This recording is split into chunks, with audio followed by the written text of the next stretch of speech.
The distress beacon pierced through the void like a needle through silk, desperate, frantic, and wholly unexpected.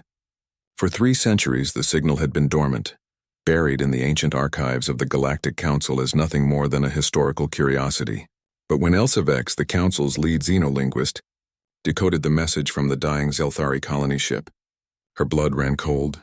"They're still alive," she whispered, her fingers trembling over the holographic display. After all this time, someone survived.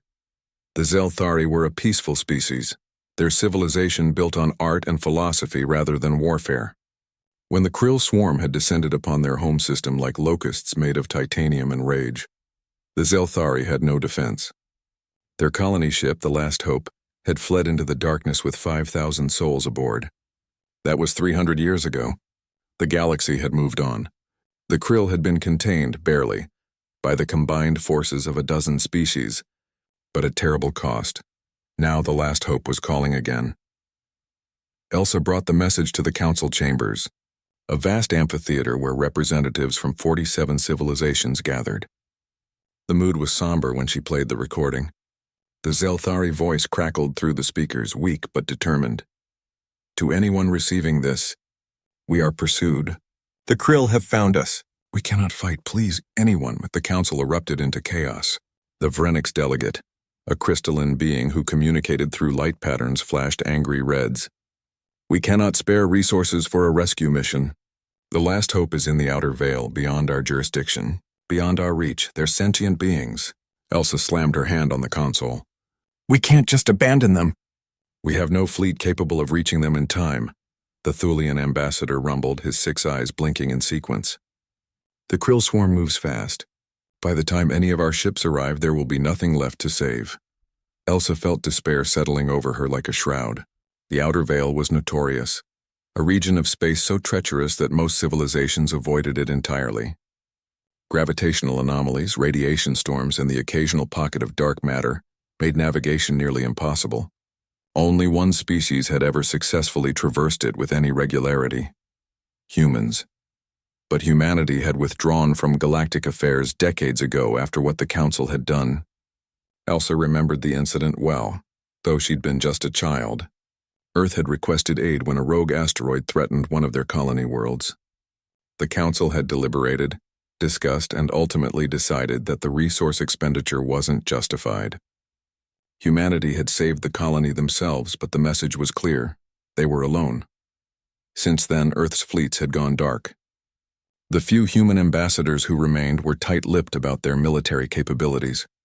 Rumors circulated, whispered tales of ships that could tear through space itself, of weapons that harvested energy from dying stars, of soldiers who augmented themselves with technology so advanced it bordered on magic. But these were just stories, weren't they? Elsa made her decision. Against protocol, against common sense, she opened a quantum channel to Earth. The response came not from the diplomatic corps, but from someone entirely different. "This is Captain Leo Chen of the UEDF Harbinger." The human's face appeared on her screen. Young, perhaps 30 standard years, with dark eyes that seemed to calculate a dozen variables simultaneously. "We received your message, Dr. Vex. You've been monitoring council channels?" A slight smile. "We monitor everything, Doctor. Old habits. You want to discuss the Zelthari situation?" Elsa's heart raced. "The council won't authorize a rescue. They say it's impossible. But I thought, perhaps, you thought Earth might care where others don't." Leo leaned back in his chair. Behind him, Elsa could see the bridge of a ship unlike anything in the council's database. Smooth, dark metal that seemed to absorb light. Holographic displays showing data streams she couldn't begin to interpret. "You're asking us to help the same council that left us to die?" "I'm asking you to help the Zelthari. They're innocent. They've been running for 3 centuries. Leo was quiet for a long moment. "Where are they?" "Sector 447 Outer Veil, but the Krill. We know about the Krill." Something dangerous flashed in Leo's eyes. "Stand by, Dr. Vex. Don't go anywhere." The channel closed. Elsa sat in stunned silence, unsure what she'd just set in motion. 72 hours later, every sensor in council space lit up simultaneously. They came from the dark, like ghosts solidifying into reality. Not one ship, not a dozen. 300 human warships materialized at the edge of the outer veil, their profiles sleek and predatory. At their center, a dreadnought that dwarfed everything else, the Harbinger. The Council's military observers scrambled to make sense of what they were seeing. Human ships didn't follow conventional physics. They moved through space using what humanity called skip drives, folding reality around them to bypass the limitations of light speed. Their hulls were constructed from adaptive metamaterials that could reshape themselves mid-battle. And their weapons, by the ancestors. The Thulian ambassador breathed as the tactical data came through. Those are stellar compression cannons. They're carrying weapons that can collapse a sun. Leo's face appeared on every screen in the council chambers. Dr. Vex asked Earth for help. Earth is answering. The Zelthari will be protected. The Krill will be dealt with. Council members, you may want to watch what happens next. Consider it an educational opportunity. The human fleet vanished into the outer veil. What occurred over the next 6 hours would be analyzed by military historians for generations.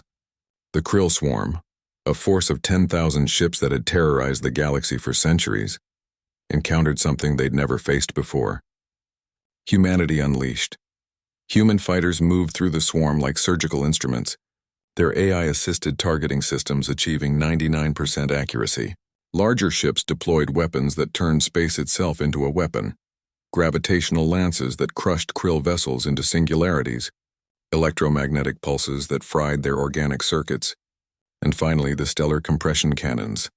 When those fired, entire sections of the swarm simply ceased to exist, consumed by miniature black holes that winked out as quickly as they appeared. The last hope was extracted by a human rescue fleet while the Harbinger held the line. Leo stood on the bridge, his expression calm despite the chaos around him. An officer called out, "Sir, the Krill are attempting to regroup." "Don't let them." Leo's voice was ice. "Send the message. Humanity remembers its friends, and humanity never forgets its enemies." When the battle ended, the Krill swarm had been reduced to scattered remnants fleeing into deep space. The Zelthari colony ship, scarred but intact, was surrounded by human vessels offering aid, medical supplies, and safe passage. Elsa watched the footage in amazement. The galaxy had dismissed humanity as just another species, perhaps slightly more stubborn than most. They hadn't understood the truth. Humans came from a death world where everything, the weather, the predators, even the microbes, tried to kill them. They'd evolved not just to survive, but to dominate. And when they turned that evolutionary pressure into technology and strategy, Leo's face appeared on her screen again. "Dr. Vex, the Zelthari are safe. We're bringing them to one of our protected systems until they decide where they want to settle." "Thank you," Elsa managed. "Leo, the Council will want to re-establish relations." "Will they?" Leo's expression was unreadable. "Tell the Council that Earth's fleet is no longer dark. We've been building, training, preparing. We hoped we'd never need to remind the galaxy why Deathworlders shouldn't be dismissed. But you asked for our help. You saw the innocent suffering and demanded action. That matters to us." He paused. "Humanity doesn't abandon those who need us, Dr. Vex, even when we're abandoned ourselves. Remember that." The transmission ended. Elsa sat back, processing everything.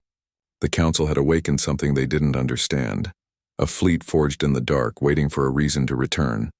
The Deathworlders were back. And the galaxy would never be the same.